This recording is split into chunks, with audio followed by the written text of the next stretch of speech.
Olá, está começando mais um Extra Classe, uma iniciativa do Sindicato dos Professores de Escolas Particulares.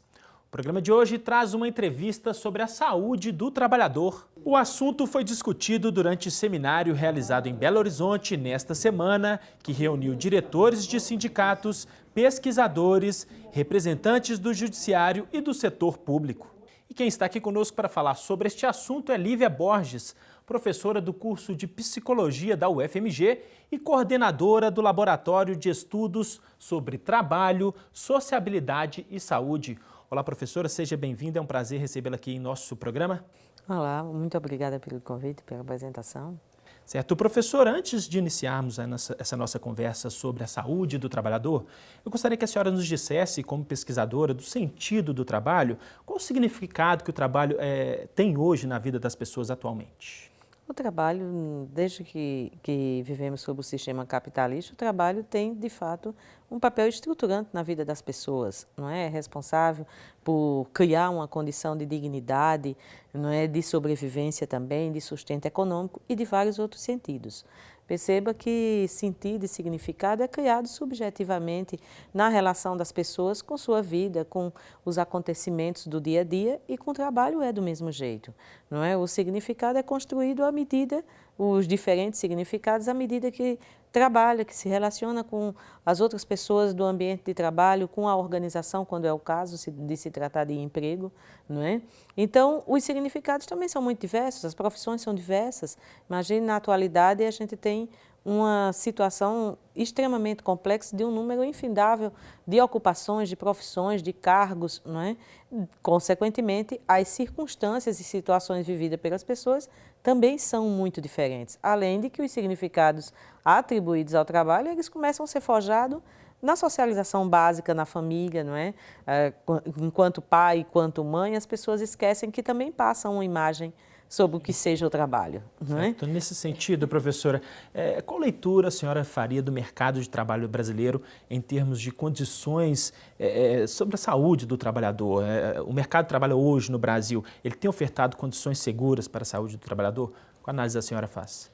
Essa não é a opinião dos trabalhadores, não é? As pessoas vivem diferentes situações, se fala muito em transformações e se fala em novas tecnologias já há bastante tempo, não é? Não é novidade, na verdade, desde os anos 80 e dos anos 90, desde a época que eu comecei a fazer ainda mestrado e não doutorado, nem ensinar, já se falava nas transformações do mundo do trabalho, nas mudanças de tecnologia, nos novos modos de gestão, não é? Isso criou uma expectativa de uma qualidade de trabalho melhor, onde o conteúdo fosse mais interessante, mais desafiador, que valorizasse mais as potencialidades humanas, não é?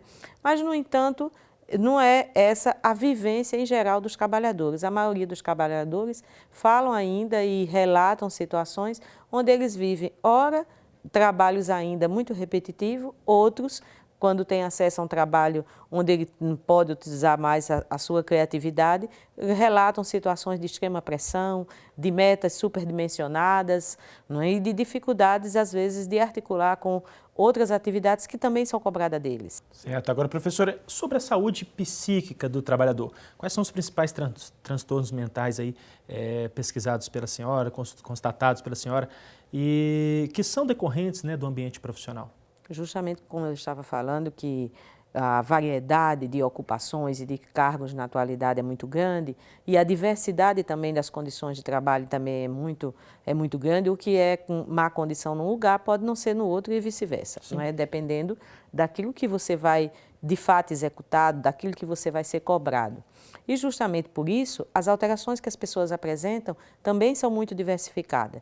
De fato, há uma quantidade enorme de alterações e também, a bem da verdade, não se pode dizer que isso é uma coisa só da atualidade, porque faltam muitos dados e faltam informações suficientes para se comparar com outros tipos de atividade. E no auge, não é? Na época do auge do Taylorismo, do Fordismo, dos trabalhos extremamente parcelado na indústria, não é verdade que não existia problemas psíquicos, existia problemas psíquicos seríssimos.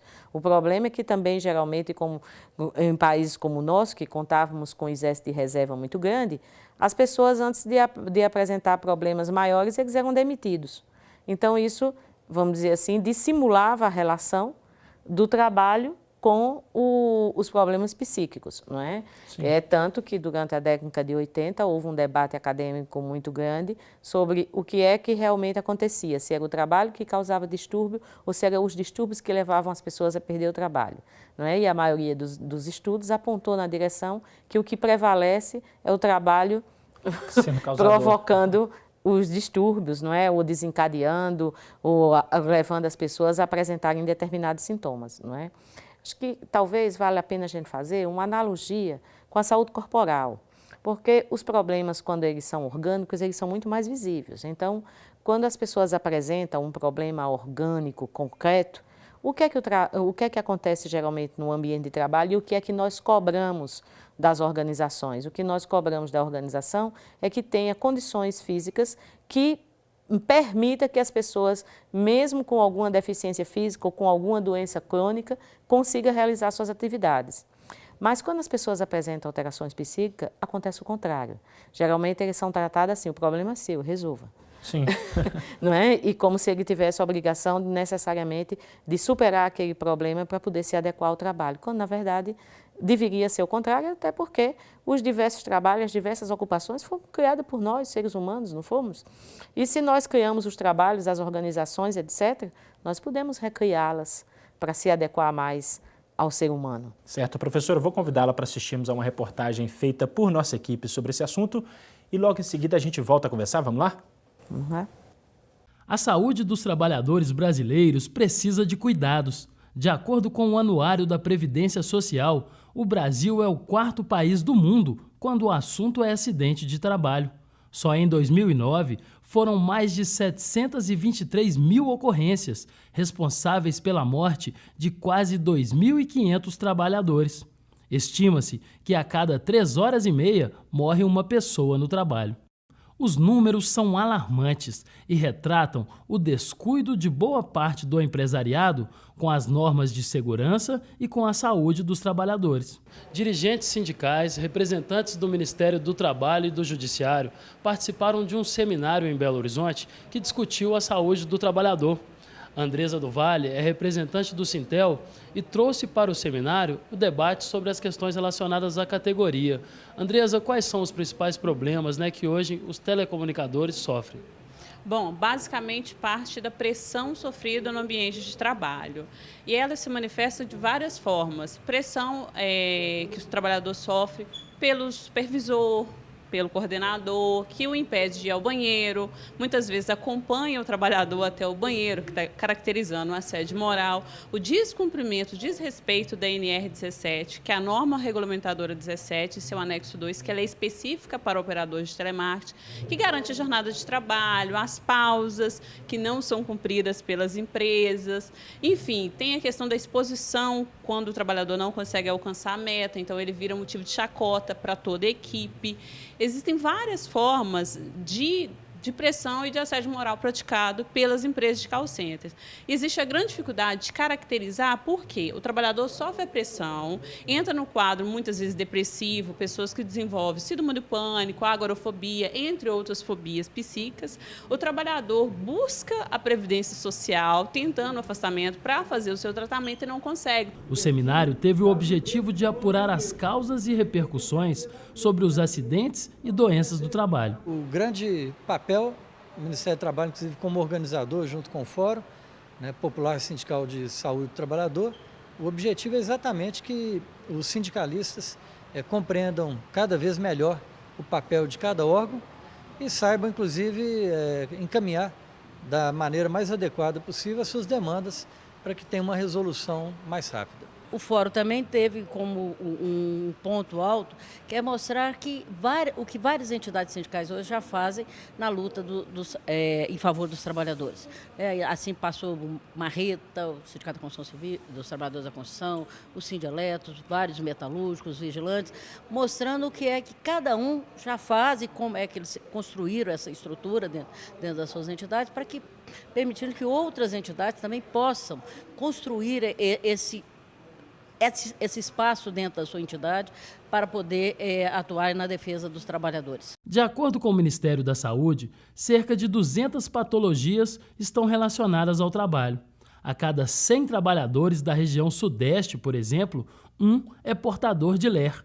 A doença atinge profissionais na faixa etária de maior produtividade, entre os 30 e 40 anos, e ataca principalmente bancários, metalúrgicos e operadores de telemarketing. Especialistas apontam que a melhoria das condições de trabalho e a prevenção são as ferramentas mais importantes para evitar a incapacitação de milhares de trabalhadores. Quando a gente fala de condições de trabalho, a gente, na verdade, está falando de uma corresponsabilidade entre o empregador, o Estado e o trabalhador. Então, essas condições de trabalho, a gente busca, na verdade, investigar essas condições, não só do ponto de vista do ambiente, mas também da organização de trabalho e dentro de uma avaliação, que ela inclui várias formas de análise, a gente realmente buscar o que causa esse acidente ou a doença.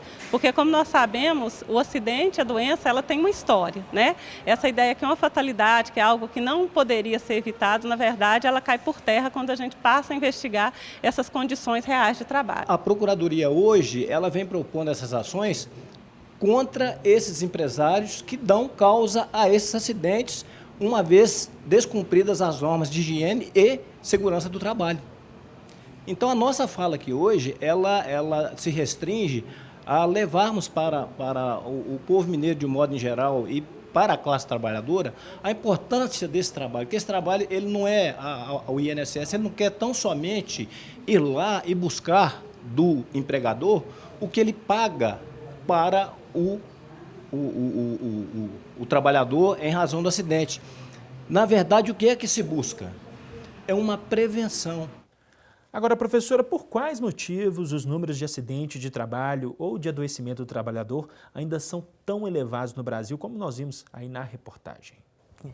Um dos motivos é as penalizações, Quem de fato sofre as consequências do acidente de trabalho é o acidentado, E as empresas, de uma maneira geral, é muito pouco penalizada por isso, Mesmo que tenha mudado um pouco a legislação, tenha melhorado em alguns aspectos, mas de fato exige uma fiscalização muito baixa. E geralmente há também emissões de laudos e outros instrumentos que levam sempre a culpabilizar o trabalhador, E as pessoas esquecem que, de uma maneira geral, a falta de certos procedimentos, às vezes, não é o motivo inicial ou original, Por exemplo, se acusa muito o operário da construção civil por não usar os equipamentos de segurança, quando na organização tem lá o equipamento disponível, Agora, geralmente, não se pergunta por que ele não estava usando. Sim. Porque não é possível que o trabalhador, essa mania que se tem de achar que é o trabalhador que é irresponsável e não utilizou o equipamento. É óbvio que pode acontecer alguns casos assim mesmo, até porque entre todos nós, todos nós cometemos atos de irresponsabilidades, qualquer pessoa, qualquer cidadão.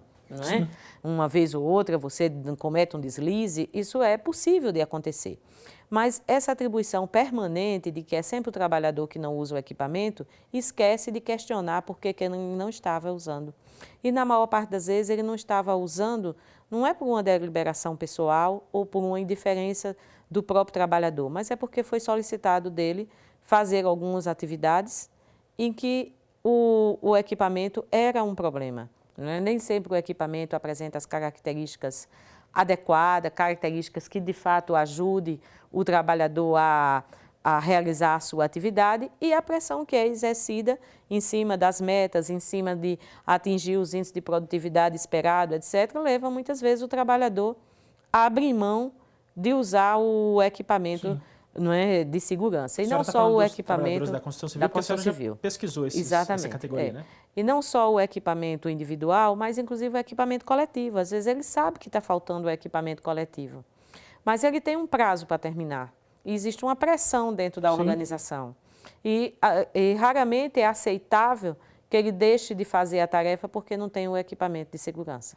Agora, professora, de um modo geral, quais medidas devem ser tomadas para garantirmos a saúde do trabalhador no ambiente profissional?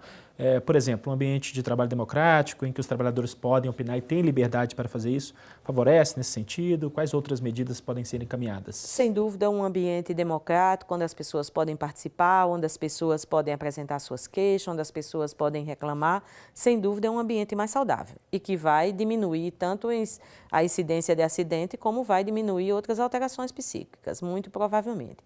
Mas a verdade é que existe uma variabilidade muito grande de ocupações. Então, em uma determinada ocupação, esse problema pode não ser o principal. Sim. Você pode ter, inclusive, um ambiente democrático, mas que não resolve outras coisas, não é? Até você pode participar, você pode opinar, mas questões básicas não são resolvidas e não são encaminhadas e vai continuar tendo, de fato, vários problemas e pode ocorrer incidências de doenças. Não é? O que se tem observado são endemias muito claras, não são epidemias. Não é? Até porque problemas de saúde não são problemas contagiosos, problemas de saúde psíquica aparecem endemicamente porque ela está associada a algumas condições específicas. E se essas condições se reproduzem, aumenta a frequência. Não quer dizer que todas as pessoas vão adoecer, mas aumenta a frequência com que aquele tipo de quadro aparece. E as causas são, portanto, muito diversificadas por ocupação. Certo. Agora, professor, para a gente terminar essa nossa entrevista, como o trabalhador deve reagir diante de situações como essas que a gente está discutindo aqui agora? Qual deve ser o caminho que ele deve buscar? Sem dúvida, eu acho que o principal caminho para o trabalhador é o caminho de procurar se organizar coletivamente. Não é? Porque aconselhar qualquer uma outra coisa é muito complicado, porque a gente lida, de fato, com diversas características de condições de trabalho e num ambiente, por exemplo, onde falta democracia, ele reclamar individualmente, ele pode significar perder o emprego. E, aliás, eu acho que a busca de soluções individualizadas geralmente complica o ambiente de trabalho, porque você pode viabilizar para um, para outro, e não viabiliza para o coletivo. E se você tem colegas que não estão bem, o ambiente não está bem, não é? Sim. Porque essas coisas não são individualizadas, sabe? Clima desfavorável ao trabalho não é o clima de uma pessoa, é de um grupo, de uma organização inteira, não é? Então, as soluções coletivas, elas são também sempre mais substanciais, mais efetivas, não é? E que ajudam o trabalhador a vencer não só aqueles problemas imediatos que lhe está causando sofrimento, que lhe está causando alterações, mas ajuda também ao trabalhador a se reapropriar sobre o que ele está fazendo, de se reapropriar do conteúdo do trabalho dele, não é? Então, é muito interessante a busca de soluções coletivas, o que, na realidade, é um problema na atualidade, porque com a diversidade cada vez maior de ocupações, as pessoas têm dificuldade de construir uma identificação coletiva, se perceber igual ao grupo, não é? As pessoas acham que aquela situação está sendo vivida só por ela. Mas por aí é o caminho, né? Certo. Professora Lívia Borges, agradeço a sua participação e a gentileza da entrevista aqui para esta classe. Muito obrigada também pela oportunidade de estar aqui com vocês. Ok. Confira agora a agenda da semana. Estão abertas as inscrições para o vestibular 2014 dos cursos de bacharelado em Geografia e licenciatura em Matemática à distância na UFMG. 145 vagas serão destinadas a professores da rede pública. Polos, Campos Gerais, Conselheiro Lafayette, Corinto, Formiga, Januária e Montes Claros. Edital www.ufmg.br/EAD. 5º Encontro de Educação Superior. O evento coloca em debate a educação superior no século XXI e os impactos da financeirização no setor privado. Informações www.simprominas.org.br. A gente fica por aqui, mas para saber mais sobre o Sindicato dos Professores, é só visitar o nosso site. Sua participação é muito importante. Envie sugestões e críticas para o endereço extraclasse@simprominas.org.br. Um grande abraço e até a próxima semana.